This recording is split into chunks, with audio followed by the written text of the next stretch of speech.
Excellencies, ladies and gentlemen, I thank the Dominican Republic and the Netherlands for jointly hosting this discussion.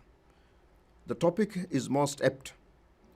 How can we engage men and boys as allies in the fight against gender-based violence?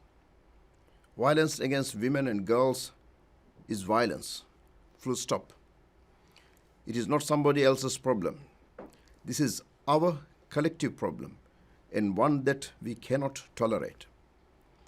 Violence negatively affects women's general well-being and prevents women from fully participating in society. It impacts their families, their community, and the country at large. It has tremendous costs, from greater strains on healthcare to legal expenses and losses in productivity. Men and boys must be allies in this fight against gender-based violence. They can educate each other. They can listen and understand. They can learn that violence, in the broadest terms, includes harassment and intimidation, which far too many women and girls suffer from. Together, we must learn how to hear each other and support each other. How do we support survivors?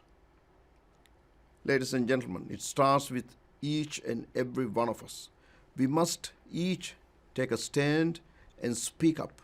We must create awareness and change mindsets. We must challenge rape culture, listen to girls and women's experiences, and importantly, what they are proposing as solutions. Parents, educators, coaches, policymakers, and the media all have a collective role to play in challenging stereotypes, in demonstrating support for victims, and championing the need for allies. My dear friends, I won't pretend to know all of the answers or to tell women how we can close the gender gap. But I do know, as a man, that I can be supportive. I have the humility to listen and learn. And I have been graced with the power to implement change. Each of us must look inward and see what we can do. We must ask ourselves, are we part of the problem? Are we part of the solution? Or are we mere bystanders? Going forward, let us recognize that all forms of violence against women and girls must be priorities on the agenda of the public and private sectors.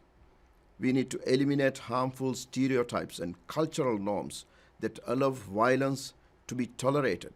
We need to leverage the transformative power of education to promote respect for diversity and raise awareness on the harm of gender stereotypes for societies.